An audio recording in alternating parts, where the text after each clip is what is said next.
Diciembre de 1941.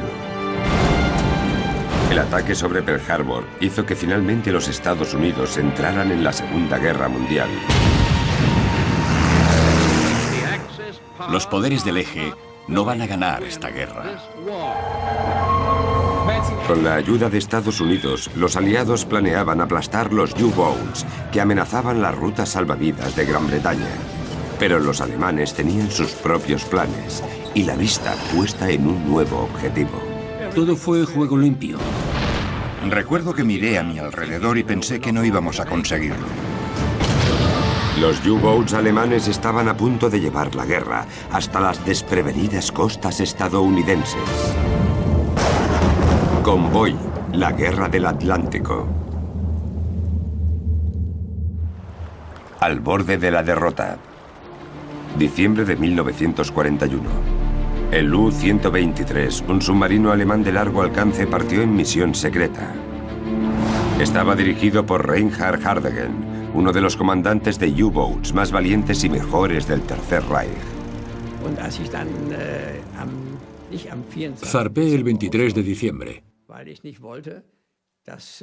No quería marcharme el 24 porque no quería que mi tripulación saliera la mañana de Nochebuena de los burdeles después de haber estado bebiendo.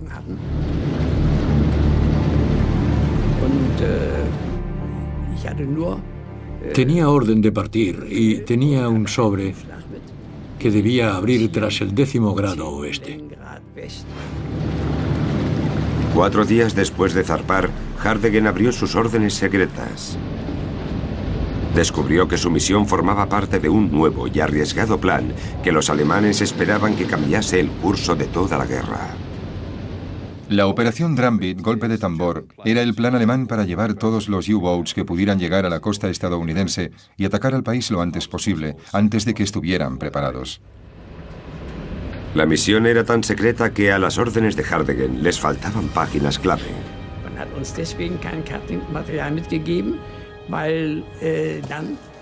No nos dieron ningún mapa porque alguien podría haberse enterado de que los submarinos se dirigían a Estados Unidos. El arquitecto del plan era Karl Dönitz, el cerebro de la estrategia de los U-Boats. Dönitz llevaba tiempo deseando atacar los buques estadounidenses, pero Hitler se negaba a dar la orden, temiendo que arrastrara al país a la guerra. Cuando los Estados Unidos entraron en la batalla, Dönitz pudo atacar al fin. El Führer ha ordenado la cancelación de todas las restricciones sobre los barcos estadounidenses. Se debe intentar aprovechar la ventaja lo más rápidamente posible y conseguir un éxito espectacular en la costa americana.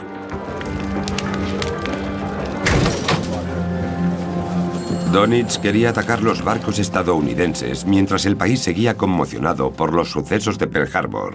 Con todos los ojos puestos en la guerra del Pacífico, Dönitz creía que nadie buscaría U-Boats en la costa este.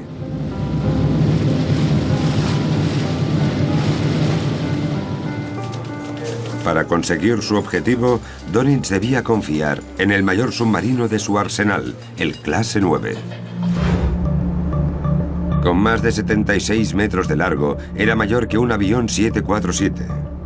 Podía albergar a 48 hombres y 22 torpedos. Tenía suficiente comida y combustible para llegar a Estados Unidos y cazar durante 2 semanas antes de regresar. Dönitz envió a Hardegen y otros 4 comandantes de U-Boats a la costa este de América del Norte para iniciar la operación Drumbeat. 2 zarparían hacia la costa este de Canadá, mientras Hardegen y los otros 2 se dirigirían a los Estados Unidos. Su misión era hundir barcos mercantes. Cuando abrí el sobre, vi que teníamos la posición de Estados Unidos. Creíamos que sorprenderíamos mucho a los estadounidenses porque no esperarían que los submarinos alemanes llegaran hasta la costa. 11 de enero de 1942. Hardegen y la tripulación llevaban 19 días en el mar. 480 kilómetros al este del Cabo Cod, vieron al SS Cyclops. Lo que se veía primero era el humo. La mayor parte de los barcos de esa época eran de carbón, y eso creaba mucho humo cuando se movían.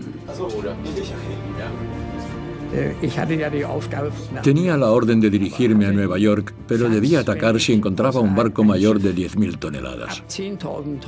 Hardegen debía tomar una decisión difícil. La operación Drumbeat debía iniciarse 2 días después, y los demás U-Boats todavía tenían que llegar a la costa estadounidense. Si atacaba, corría el riesgo de que Estados Unidos descubriera que los alemanes navegaban por sus aguas. Pero un barco tan grande era un premio demasiado importante para resistirse.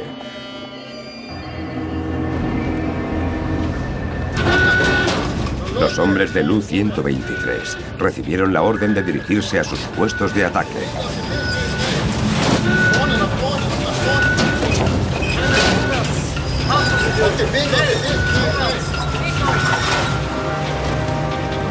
La tripulación del SS Cyclops no tenía ni idea de que les estaban siguiendo.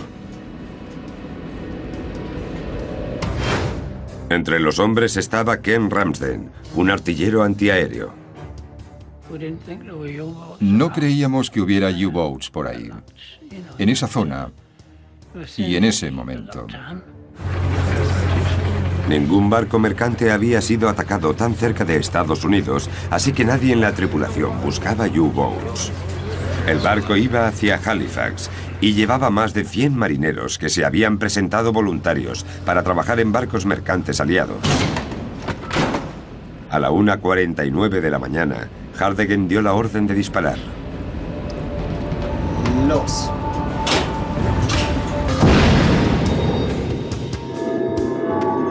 En el morro había explosivos de gran potencia concebidos para una destrucción máxima.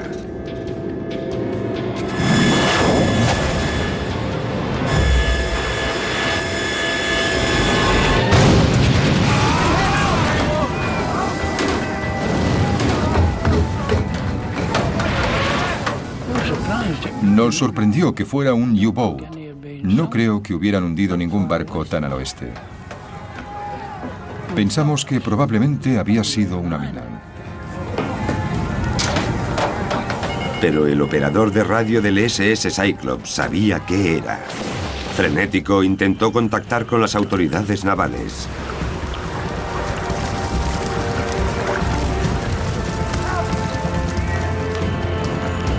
El U-Boat de Hardegen recibió el mensaje. Debían silenciar al Cyclops antes de que alguien recibiera la llamada de socorro en la costa y descubriera que los alemanes habían llegado. Lo primero que hice fue intentar alcanzar el puente y la sala de radio con artillería, para que el barco no pudiera enviar mensajes. Ken Ramsden bajó por una cuerda, pero descubrió que el bote salvavidas se había hundido. Uno de ellos me gritó: «¡Vuelve al barco, Ken!». Y yo le dije: «No puedo subir por la cuerda». Así que lo único que pude hacer fue saltar al agua, que estaba helada.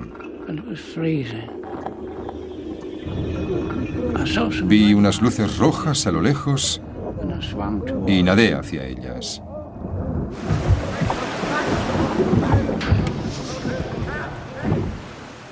Vi que la tripulación se subía a los botes salvavidas, y cuando creí que habían abandonado el barco, volví a disparar. Estábamos subiendo al bote salvavidas cuando el segundo torpedo alcanzó al Cyclops. Y entonces se hundió. Milagrosamente, el operador de radio consiguió escapar y nadar hacia el bote salvavidas de Ken Ramsden. Ramsden supo que pese a los esfuerzos del U-Boat, la llamada de socorro había llegado a la guardia costera. Ken Ramsden había sobrevivido, pero otros 100 hombres habían perdido la vida. Las primeras víctimas de la operación Drumbeat. El fracaso de Hardegen, que no había conseguido silenciar al Cyclops, ponía en juego toda la misión. El servicio de inteligencia británico comprendió el significado del hundimiento. Inmediatamente envió un mensaje a la Marina estadounidense para alertarles del peligro inminente. Hardegen huyó hacia el sur convencido de que Estados Unidos enviaría buques de guerra a buscar y destruir su U-Boat. Unos días después se acercó desafiante a los alrededores de Nueva York. Fue un momento importante para el joven comandante de U-Boat. Era el primer marino alemán de la Segunda Guerra Mundial en ver la costa de Estados Unidos. Había luces por todas partes y todos los barcos viajaban con luces de posición. Era un paraíso para un submarino porque la defensa era prácticamente inexistente y completamente inexperta. Durante años, los estadounidenses habían observado la batalla del Atlántico de lejos mientras se desarrollaba en los periódicos y las noticias. Pero entonces la élite de la flota de U-Boats alemanes llevó la guerra hasta las puertas de su país. 15 de enero de 1942. 5 U-Boats habían llegado a la costa estadounidense. El U-123, dirigido por Reinhard Hardegen, tomó posiciones en la costa sur de Long Island, Nueva York. A la 1:40 de la madrugada, un vigía divisó el Coimbra, un gran petrolero británico. Los barcos cisterna eran muy apreciados, porque el petróleo, igual que ahora, era un recurso muy buscado. Sin combustible no había acción.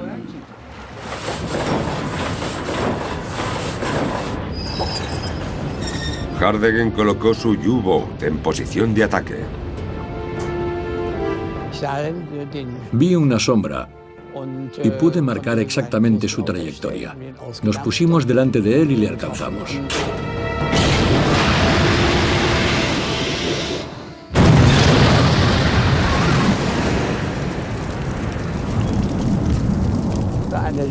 Surgió una enorme bola de fuego de más de 200 metros de altura. Tras una enorme explosión, todo el barco y el agua ardieron.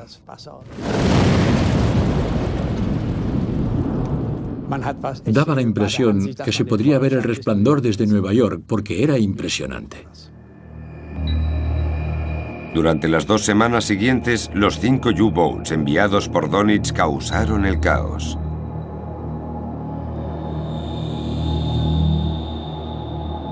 Hundieron 23 barcos. Hardegen hundió 8 de ellos. Fue una de las misiones más exitosas de la guerra.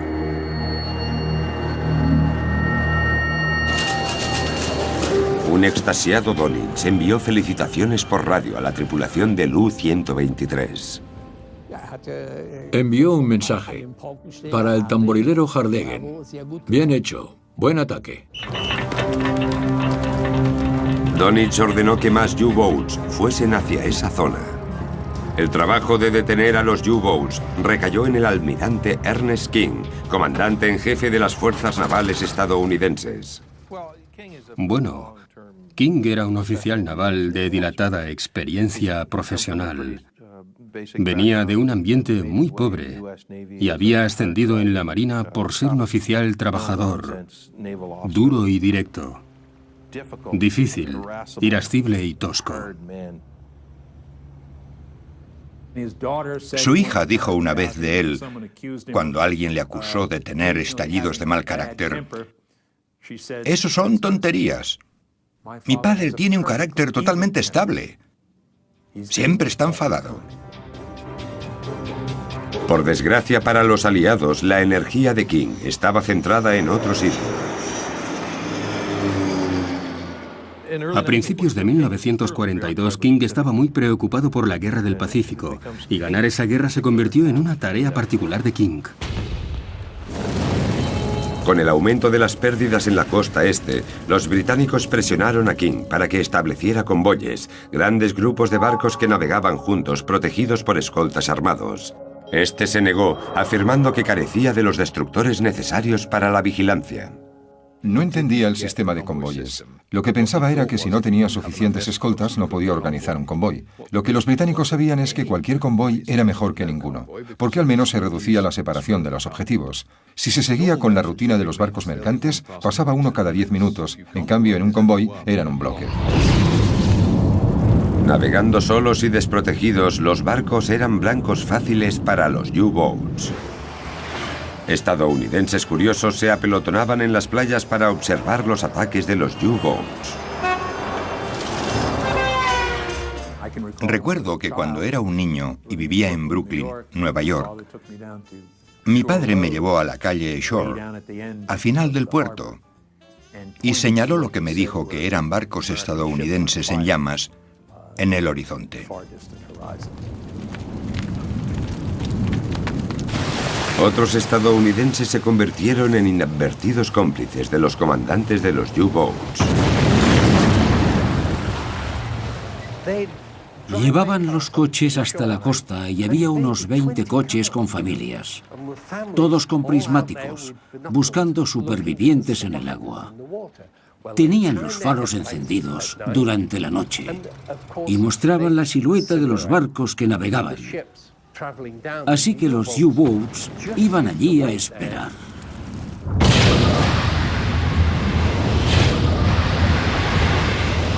Hardegen estaba asombrado por la falta de contramedidas. En Gran Bretaña estábamos en aguas con fuertes medidas de defensa, porque los ingleses sabían exactamente lo que tenían que hacer, lo que hacía que las cosas fueran muy difíciles. En cambio, los estadounidenses eran totalmente inofensivos. Con el avance del invierno de 1942, Gran Bretaña empezó a necesitar suministros básicos desesperadamente. El primer ministro Churchill y sus comandantes se sentían frustrados por la negativa del almirante King a adoptar el sistema de convoyes. No aceptaba consejos de los británicos. Era un hombre que odiaba a los británicos. No le interesaba lo que pudiera aprender de la experiencia de ellos. Dwight Eisenhower dijo una vez que la guerra habría acabado antes si alguien le hubiese pegado un tiro a Ernie King. Los británicos creían que Ernie King sentía una aversión particular hacia los británicos, lo que puede que fuera cierto. Pero al parecer a King le desagradaba todo lo que no fuera la marina estadounidense.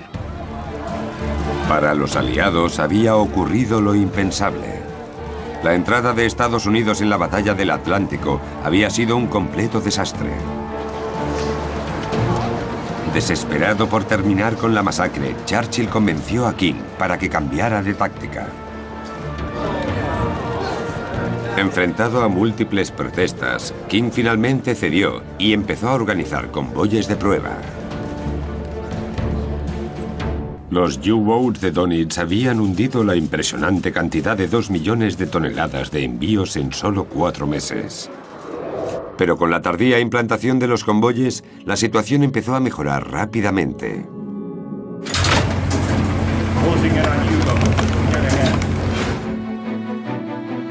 Cuando el excelente comandante de U-Boat, Reinhard Hardegen, regresó a la costa estadounidense para una segunda misión a finales de marzo de 1942, descubrió que las condiciones habían cambiado.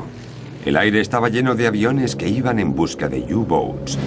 Cada vez se volvía más difícil atacar sin ser atacados antes.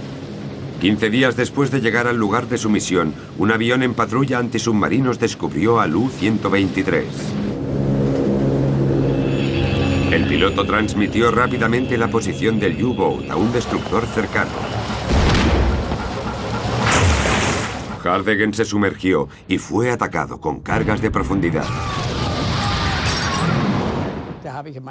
Tenía una novela de detectives y fingí estar leyendo para que la gente pensara que si yo estaba leyendo, las cosas no podían ir tan mal. Y entonces mi oficial de vigilancia, Hans von Ruder, me tocó el hombro y dijo: «Capitán, tiene el libro del revés».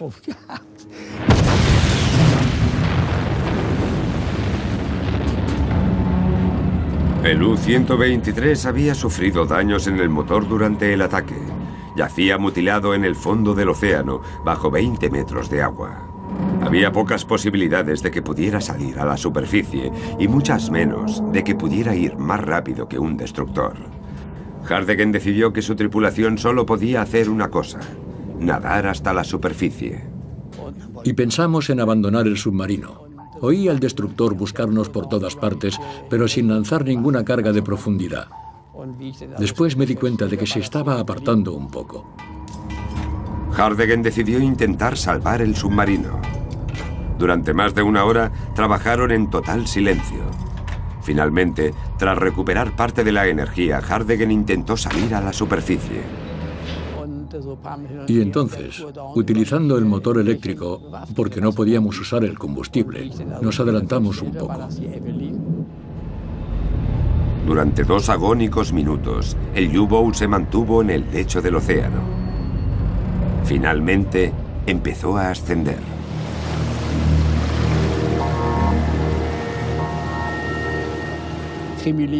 Tuve suerte. El destructor se había marchado, convencido de que había hundido a su presa. Hardegen consiguió llegar a la base alemana en Francia. Fue aclamado como un héroe nacional. Centenares de personas dieron la bienvenida al hombre que había llevado la guerra a Estados Unidos. Tras haber hundido unos 24 barcos, Hardegen entró en el panteón de los comandantes de U-Boats más famosos de Alemania.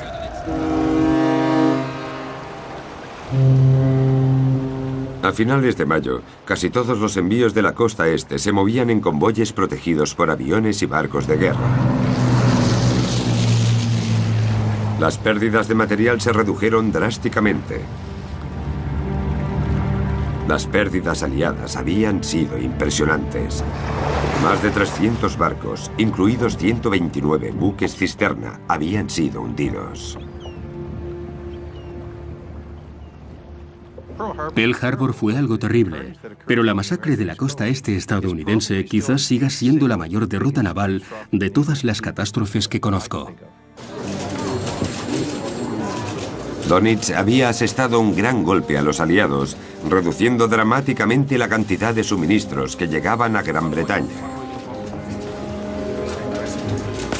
Pese al éxito del ataque de Dönitz sobre los envíos estadounidenses, a Hitler no le impresionaban mucho los U-Boats.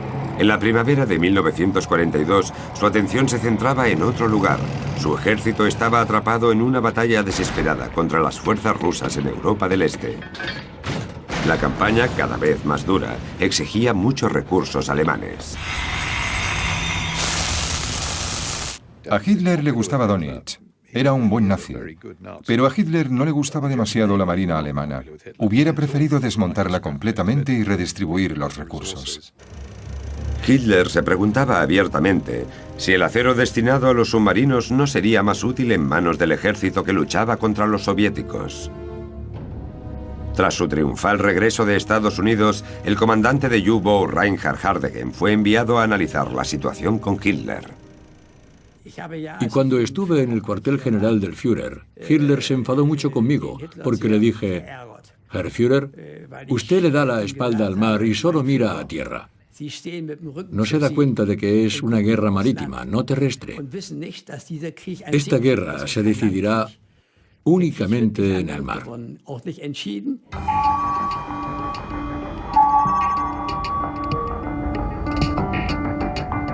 Con la implementación de los convoyes por parte de los estadounidenses, los U-Boats alemanes habían perdido su ventaja. Dönitz debía encontrar la manera de recuperar el control.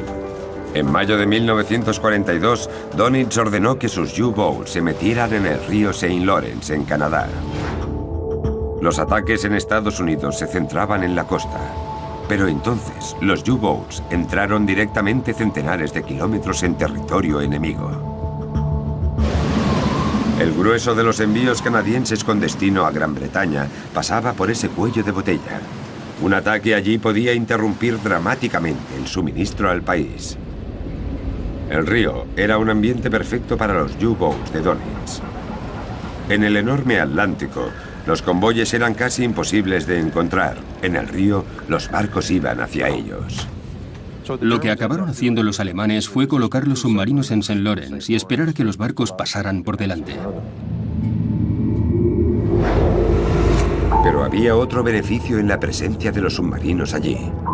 El sonar, o el ASDIC, había sido diseñado para funcionar en el frío océano. En el St. Lawrence, las ondas sonoras tenían problemas para atravesar las capas de agua del río y agua salada. El rayo quedaba distorsionado y los submarinos se volvían casi invisibles. Desde mayo de 1942,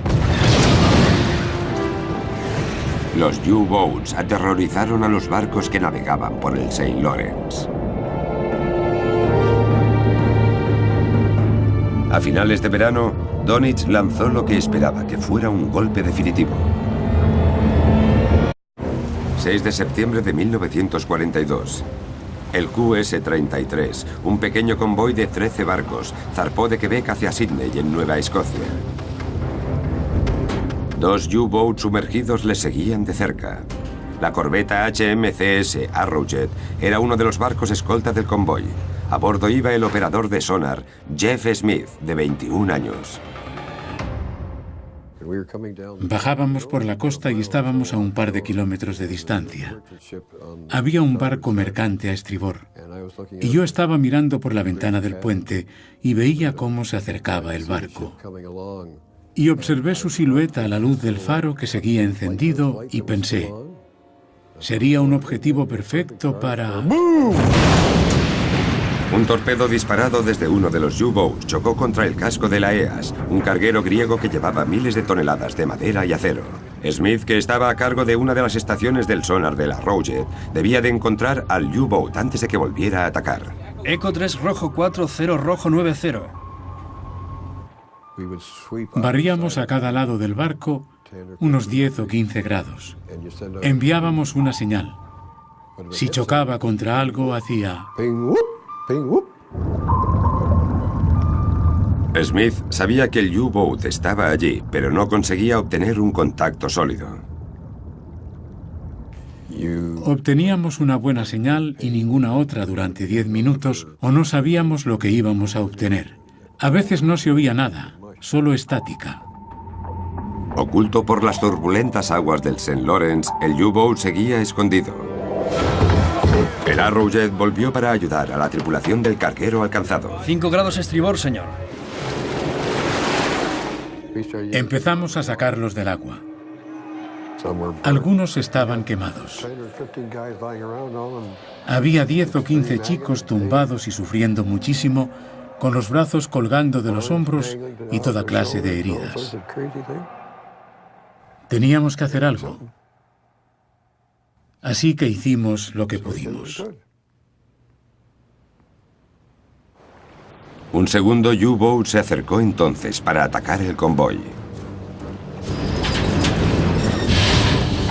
Era la primera misión del comandante Paul Harvick y quería labrarse un nombre como excelente comandante de U-Boats. La tripulación de la corbeta Arrowhead no tenía ni idea de que Harvick había penetrado en el convoy. Mi turno terminó y volví a popa, donde uno de mis amigos era vigía. Estaba de pie fumando un cigarrillo y miré hacia abajo y dije, «Ah, mira las marsopas». Y mi amigo dijo, «Dios mío, no son marsopas, son torpedos». Harvick había disparado simultáneamente 3 torpedos a 3 barcos diferentes.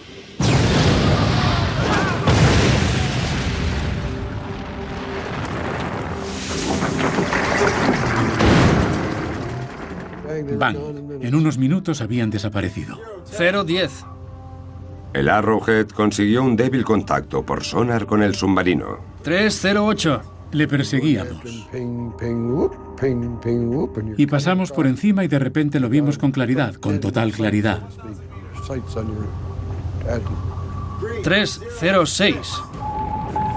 El Arrowhead devolvió el golpe con un ataque con cargas de profundidad.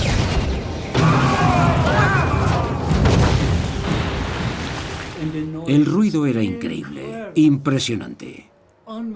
La dinamita explotó a nuestro alrededor. Casi como un mazo gigante golpeando un objeto inmóvil. No sabíamos si íbamos a estar vivos 2 minutos después o no.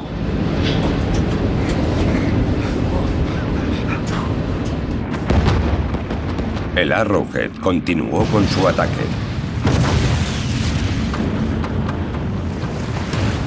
Empezamos a 1500 metros y nos acercamos hasta los 500 metros y las señales eran cada vez más frecuentes. Y de repente... El U-Boat parecía haberse volatilizado. Harvick había desplegado el Pillenwerfer, un invento alemán utilizado para bloquear el sonar aliado. Un Pillenwerfer era en realidad una pastilla efervescente gigante. Cuando se lanzaba al agua brotaban un montón de burbujas y la efervescencia causaba una cortina que desviaba el Asdic, así que perdías el contacto con el submarino. Harvick escapó y continuó con sus ataques, hundiendo 3 barcos más. Los canadienses se lanzaron a la caza y captura de Harvick.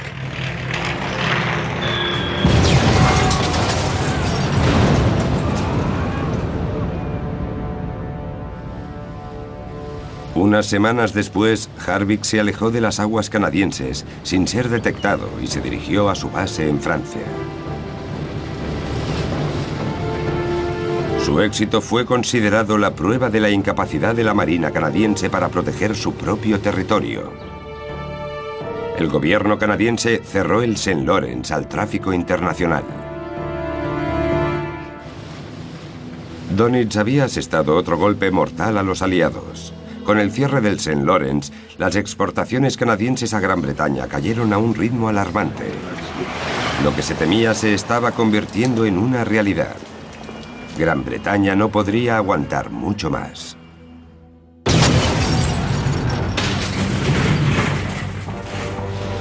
Los aliados parecían estar perdiendo la batalla del Atlántico. Durante 1942, las pérdidas frente a los U-Boats aumentaron exponencialmente.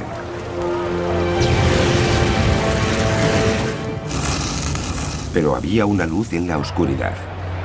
La industria estadounidense fabricaba barcos sin parar, a un ritmo furioso. Muchos de los nuevos buques eran barcos Liberty. Presentado en 1941, el primer barco tardó 245 días en ser construido, pero para entonces ya los fabricaban en solo 8 semanas.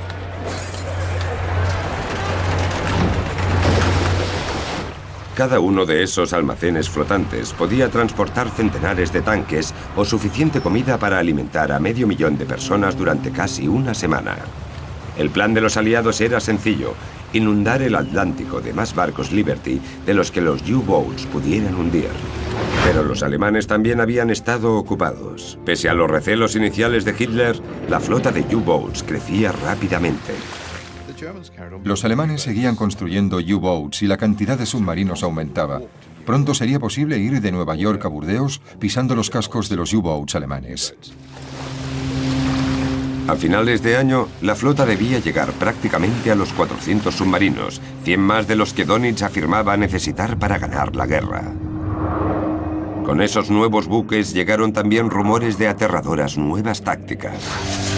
En una reunión secreta a mediados de primavera de 1942, Hitler sugirió que los comandantes de submarinos debían ejecutar a cualquier superviviente tras un ataque de U-Boat. Era un sombrío recordatorio de lo que ocurriría en tierra. Por toda Gran Bretaña, Alemania y la Unión Soviética se perdieron millares de vidas inocentes por culpa de los ataques aéreos, las invasiones y los asedios. La línea entre civiles y soldados empezaba a borrarse.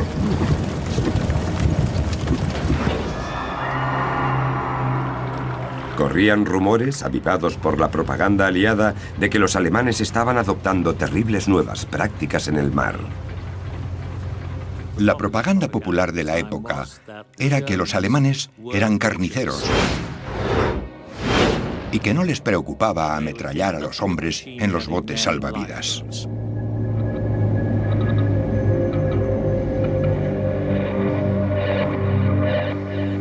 En 1942, Brian Clark trabajaba como operador de radio a bordo de un carguero, el Sizonia. En julio, Clark vivió en primera persona cómo los comandantes de U-Boats libraban la guerra en el Atlántico. Éramos uno de los 5 barcos que zarpaban y solo íbamos a 9 nudos y medio. Éramos el más lento de todos.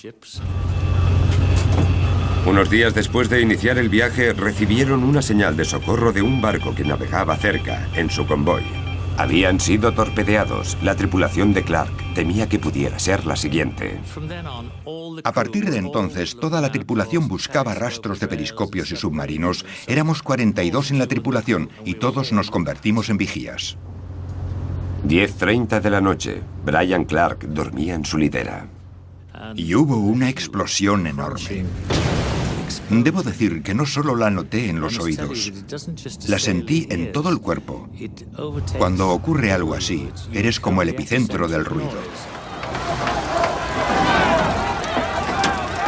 El Sizonia había recibido un impacto directo y se hundía rápidamente.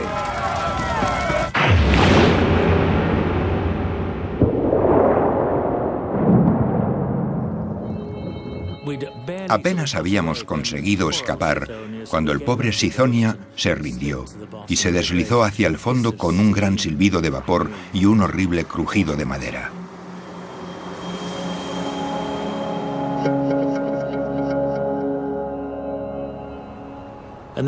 Nos encontrábamos en una cáscara de nuez en el Océano Atlántico, que es enorme.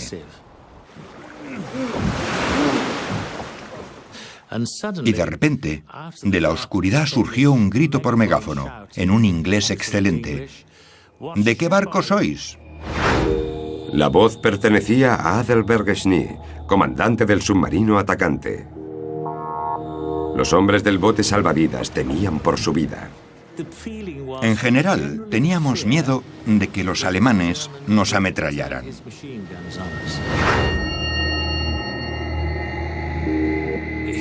Dijo, ¿habéis podido lanzar una señal de socorro? Y nosotros le dijimos que no. Dijo, bien, dadme vuestra señal y la enviaré yo. Y luego añadió, id en dirección norte-nordeste y llegaréis a las Canarias en 4 o 5 días. Nos gritó que tuviéramos buen viaje y se perdió en la noche.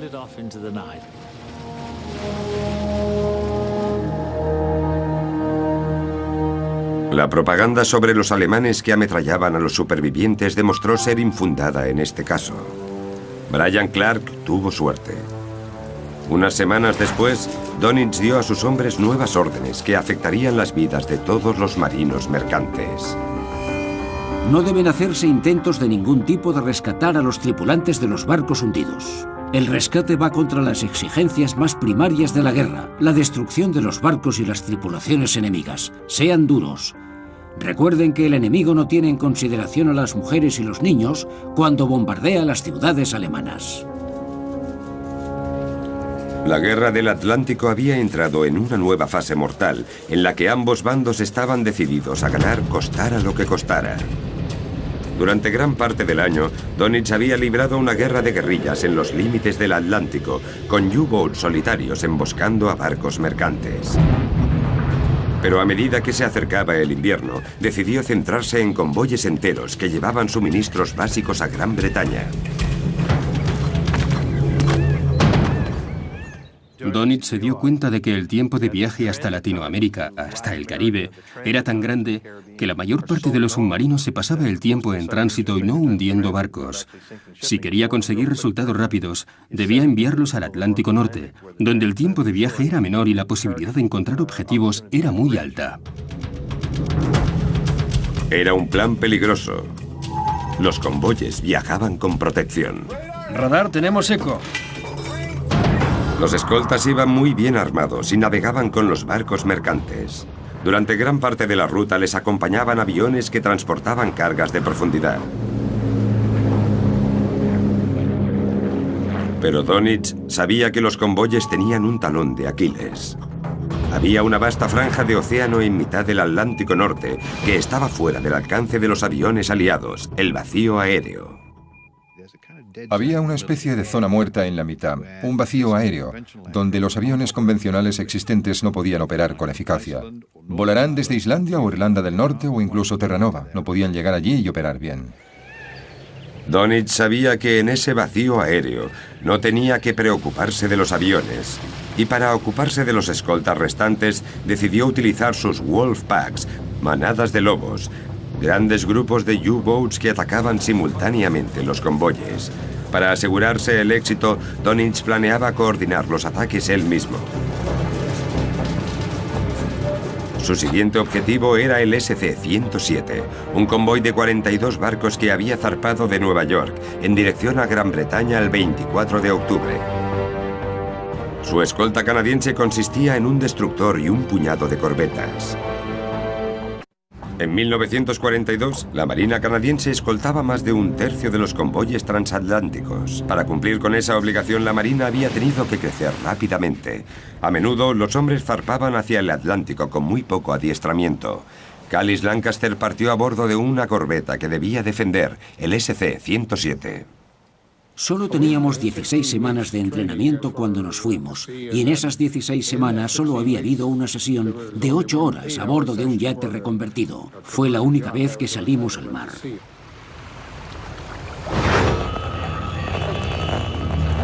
Los escoltas recibieron una escalofriante transmisión de radio. Un Wolfpack perseguía al SC-107. Donitz había desplegado 17 U-Boats con instrucciones de destruir el convoy.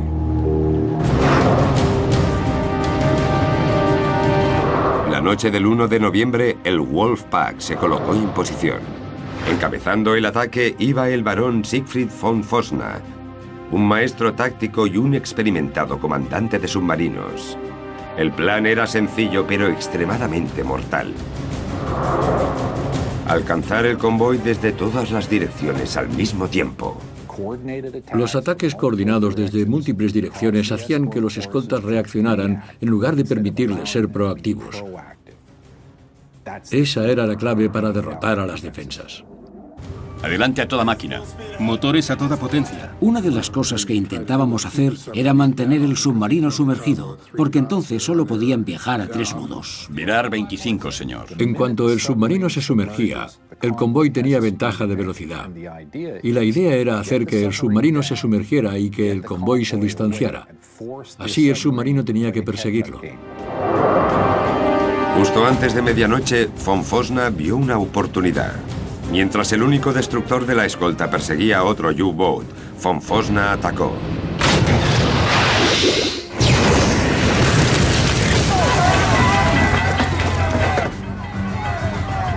Los canadienses devolvieron el golpe. Von Fosna se vio obligado a sumergirse y recibió cargas de profundidad.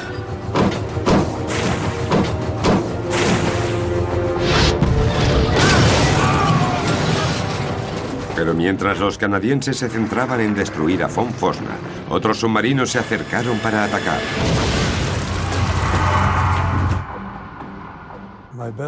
Mi mejor descripción de lo que ocurría cuando los barcos de los convoyes eran hundidos por un Wolfpack es que era un caos total. Retorno de contacto.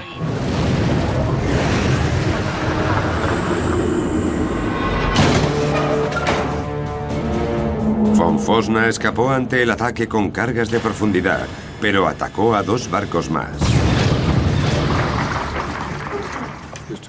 Aún así había que luchar. Aunque perdiéramos 15 de los 45, seguía habiendo 30 que tenían que llegar al puerto de destino. Cañones preparados. Incluso actualmente oigo el ruido de los submarinos cuando subían.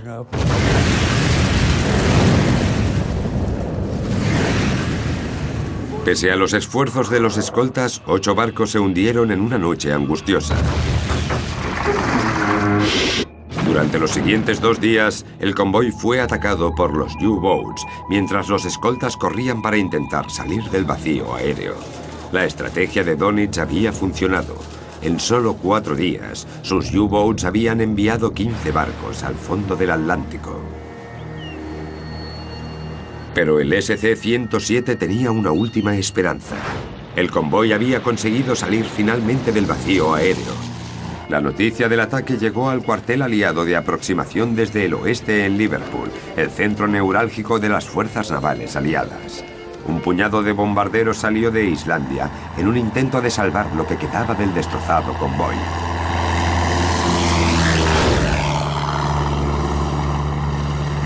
Uno de ellos era pilotado por Terence Bullock. Nos levantábamos a las 5 de la mañana y volábamos unos 1000 kilómetros hasta donde estaban los U-Boats. 5 horas después, Bullock llegó al SC-107. Divisó un submarino y atacó. Bueno, si te veían empezaban a disparar, pero yo les perseguía hasta unos 15 metros. Atacaba a ese nivel, disparaba a los U-Boats. Delante tenía 4 cañones de 20 milímetros. Podíamos atacar en un ángulo de 20 grados. Podíamos lanzar más cargas de profundidad sobre los U-Boats. Los ataques bien dirigidos de Bullock destruyeron un submarino que rondaba los flancos del convoy. El grupo huyó para evitar ser destruido. El avión dispersó 5 submarinos y hundió otro. Días más tarde, el convoy entró en las protegidas aguas británicas. Había sido el convoy más castigado en más de un año. De los 42 barcos que zarparon, solo llegaron 27. Las lecciones del SC-107 eran claras. Hasta que se cerrara el vacío aéreo de una vez por todas, los Wolfpacks continuarían diezmando los envíos aliados. A finales de 1942, los alemanes parecían estar al borde de la victoria en el Atlántico. Los U-Boats de Donitz habían hundido casi 1.200 barcos. Los aliados debían encontrar la manera de derrotar a los Wolfpack de Donitz o perderían la guerra.